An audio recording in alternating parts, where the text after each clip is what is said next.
बंधु मैंने आजिर एही कार्यक्रम को आपण मानकु स्वागत। आजिर एही कार्यक्रमटी सिंह राशि व्यक्ति विशेष मानक पई बहुत गुरुत्वपूर्ण अटे। कारण आजिर एही वीडियो रे आमे माने जानिबा जे सिंह राशि व्यक्ति विशेष मानक पई एही एप्रिल 2025 किपरि रहिबाको जाउछि। एही एप्रिल मासरे आपणक जीवन रे केउ सब परिवर्तन हेबाको जाउछि। आजिर वीडियो रे आमे माने सिंह राशि मासिक राशिफल उपरे आलोचना करिबा।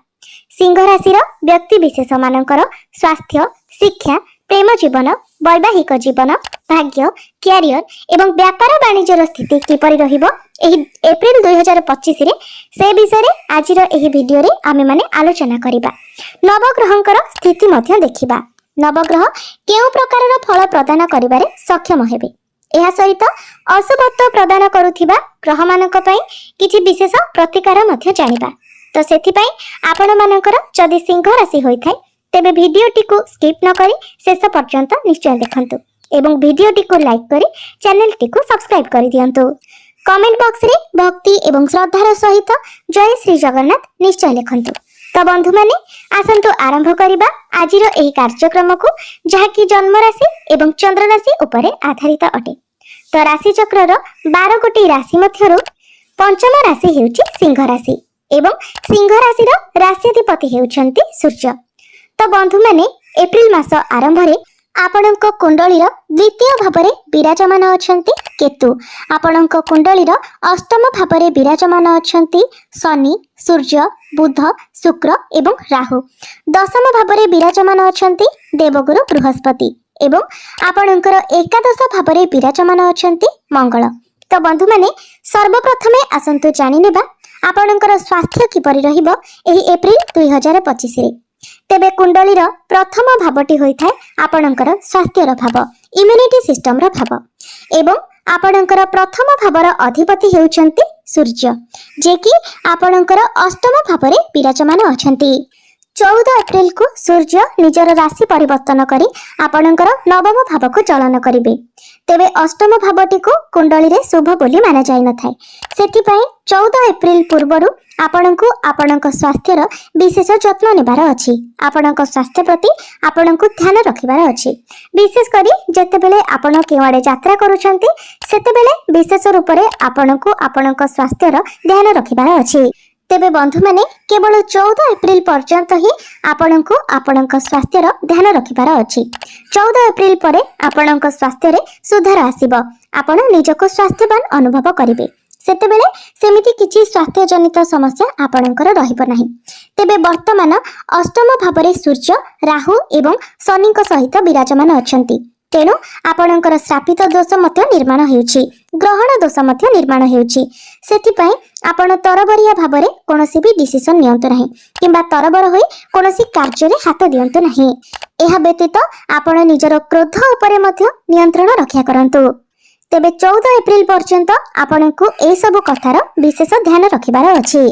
एबे आसंतु जानिबा आपणकर शिक्षा क्षेत्र किपरि रहिबो एप्रिल 2025 रे। विद्यार्थी मानक पई किपरि रहिबो एप्रिल मासटी। तो कुंडलीर पंचम भावटी होइथाय आपणकर शिक्षार भाव एवं आपणकर पंचम भावर अधिपति हेउछंती देवगुरु बृहस्पति जे कि आपणकर दशम भावरे विराजमान अछंती। तो शनिकर दशम दृष्टि आपणकर पंचम भाव उपरे रहुछि। तो पाठ पढ़ा को लेकी अनेक गुडे आइडिया आपणक मन को आसीबो, अनेक किछि चिंताधारा आपणक मन को आसीबो। मात्र ताको आपण किपरि कार्य रे रूपांतरित करिवे से नै आपण टिके अलसुआ होई जिवे किंबा आपणकर माइंड डाइवर्ट हेबो। तेणु आपण जहाँ भी किछि आपणक पाठ पढ़ा रे करिबाको चाहुचंती ताको आपण करिबाको चेष्टा करंतु, कार्य रे परिणत करिबाको आपण चेष्टा करंतु। निज भितरु आलस्य को आपण परित्याग करि दियंतु। तेबे बंधु माने 15 मई को गुरु जेतेबेले राशि परिवर्तन करी आपणकर एकादश भावरे गोचर करिवे तो गुरुंकर दृष्टि पंचम भाव उपरे रहिबो, जहा फल रे सेतेबेले आपणकर पाठ पढ़ा बहुत भल रहिबो एवं तापरे आपणकर जहा सब एग्जाम रहिछि सेथिरे मध्य आपणको बहुत शुभ फल प्राप्ति हेबो। तेबे एप्रिल मासटी आपणकर पाठ पढ़ा पढ़ी को नेकी 60% भल रहिबो। मात्र प्रत्येक जिनिस रे आपणको टिके विलंबर सामना करबाको पड़िबो। सब किछि आपणकर टिके डिले होई पारे कारण पाठ पढ़ा रे आपणकर सेतेटा मन लागिबो नाही। एबे आसंतु जानिबा आपणकर प्रेम जीवन किपरि रहइबो एही एप्रिल 2025 रे। तो कुंडलीर पंचम भावटी आपणकर शिक्षार भाव हेबा सहित पंचम भावटी मध्य होइथाय आपणक प्रेम जीवनर भाव एवं संतानर भाव। तो आपणक पंचम भावर अधिपति हेउछन्ति देवगुरु बृहस्पति, जे कि आपणकर दशम भावरे विराजमान अछन्ति। मंगलंकर दृष्टि मध्य आपणकर पंचम भाव उपरे रहुछि। तेबे 5 एप्रिल परे आपणकर प्रेम जीवन रे आपण पॉजिटिव चेंजेस देखिबाको पाइबे।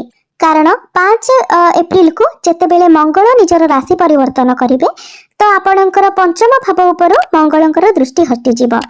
एबे जेहेतु मंगल एवं शनि उभयंकर दृष्टि आपणकर पंचम भाव उपरे रहुछि, तो आपण जहाँक सहित रिलेशनशिप रे अछंती तांको मध्य रे आपण टिके क्रोध देखिबाको पाइबे, एग्रेशन देखिबाको पाइबे, छोट छोट कथा रे ही से रिएक्ट करिवे।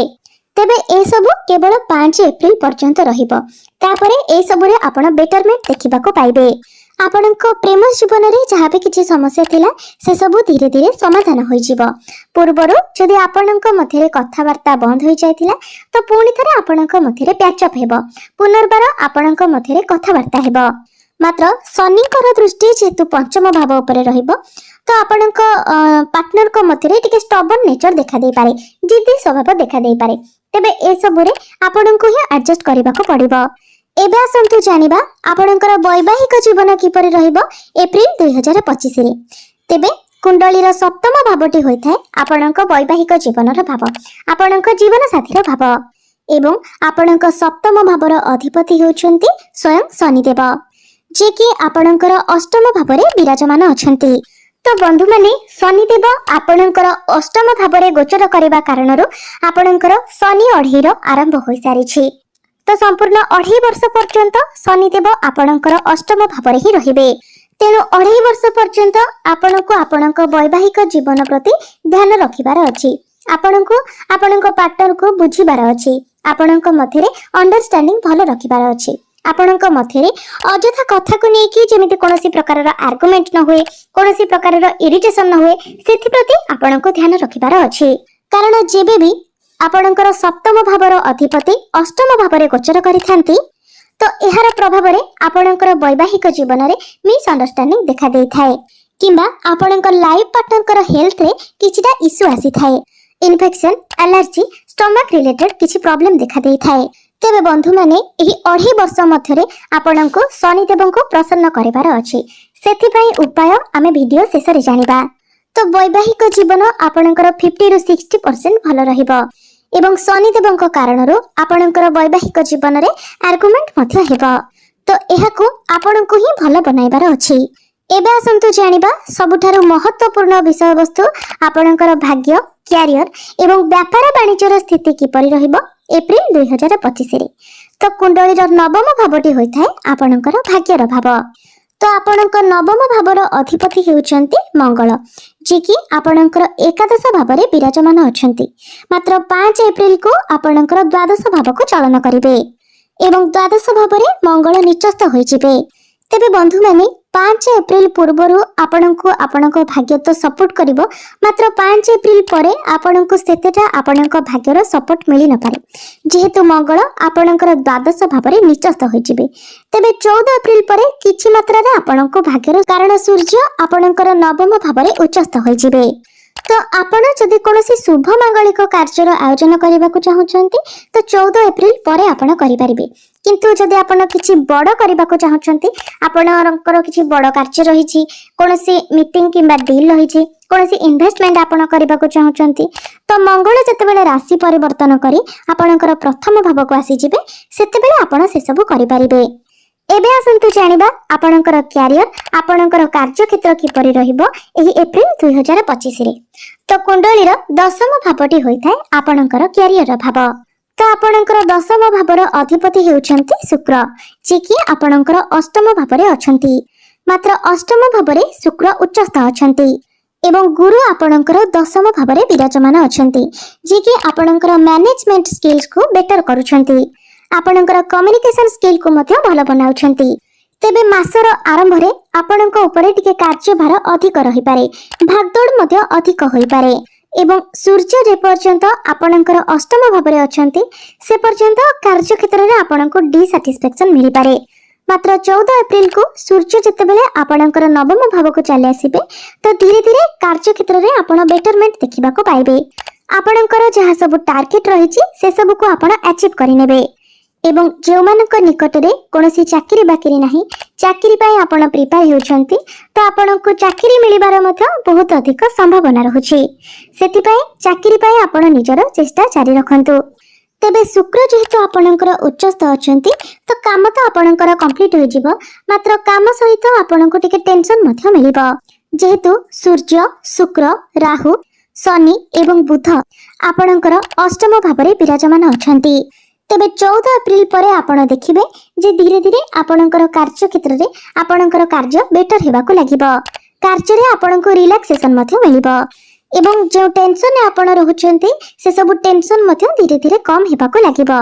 एवं जेहेतु आपणकर शनि अढेर आरंभ होई सारिछि तेणु आपण निजर क्रोध उपरे नियंत्रण रक्षा करंतु बाणी उपरे नियंत्रण रक्षा करंतु एवं आपण जेते प्रकार ओवर थिंकिंग थारु दूरे रहंतु।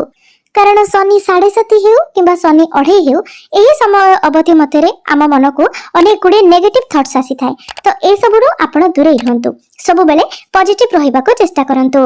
एवं आमे जदी बिजनेस रो कथा कहिबा को जिबा तो एप्रिल मासटी आपणकर बिजनेस पई 70 रु 75 भलो रहिबो। फाइनेंशियली आपणकर बिजनेस भलो रहिबो मात्र बिजनेस रे खर्च मध्य आपणकर बढ़ी जिवो। तो एबे आसंतु जानिनेबा किछि प्रतिकार विषय रे जो प्रतिकार गुडिक करबा द्वारा आपणको अधिक शुभत्व प्राप्ति हेबो एवं जहाँ सब अशुभत्व रहुछि से सब आपणकर खंडन होई जिवो।